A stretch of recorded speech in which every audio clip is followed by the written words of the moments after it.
بالله من الشيطان الرجيم بسم الله الرحمن الرحيم ويل لكل همزة لمزة الذي جمع مالا وعدده يحسب أن ماله أخلده كلا لينبذن في الحطمة وما أدراك ما الحطمة نار الله الموقدة التي تطلع على الأفئدة إنها عليهم مؤصدة في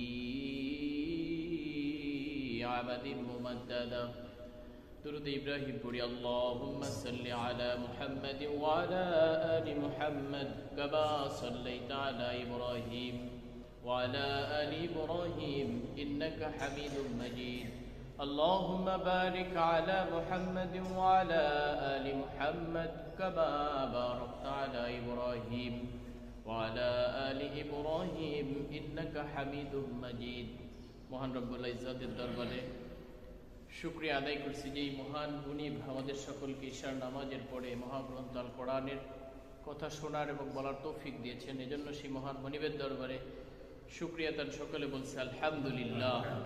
সম্মানিত উপস্থিতি, ধারাবাহিক তাফসীরের আজকে আমরা যেই সূরা থেকে আলোচনা শুনব সেই সূরাটির নাম হচ্ছেন সূরাতুল হুমাযা। তারতিবুন নুজুল অনুযায়ী সূরাটি ৩২তম সূরা।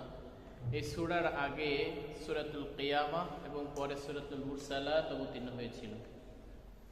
তারতিবের মাসহাফ তথা কোরআনের ধারাবাহিকতায় সূচিপত্র অনুযায়ী এই সূরাটি ১০৪তম সূরা। এই সূরার নামটা সূরাতুল হুমাযা নামকরণ করা হয়েছে সূরাটির প্রথম আয়াত থেকে, ওয়াইলুল লিকুল্লি হুমাযাতিল লুমাযা। এই সূরার নামকরণ এই সূরার প্রথম আয়াত থেকে। হুমাযা এর শাব্দিক অর্থই হচ্ছেন পরনিন্দা, পরচর্চা, গীবত করা ইত্যাদি থেকে এই সূরার নামকরণ করা হয়েছে। সূরার ভিতরে স্পেশালি ৩টা বিষয়ের প্রতি আল্লাহ সুবহানাহু ওয়া তাআলা গুরুত্ব আরোপ করেছেন। এক নম্বরে হচ্ছে মানুষের কিছু মন্দ স্বভাবের ব্যাপারে আল্লাহ সুবহানাহু ওয়া তাআলা প্রথমে আলোকপাত করেছেন। ২ নম্বরে আল্লাহর আযাব থেকে বাঁচানোর ক্ষেত্রে সম্পদের অপরগতার ব্যাপারে আলোচনা করা হয়েছে। ৩ নম্বরে যে হুতামা নামক জাহান্নামে মানুষ যাবে সেই সম্পর্কে আল্লাহ সুবহানাহু ওয়া তাআলা আলোকপাত করেছেন।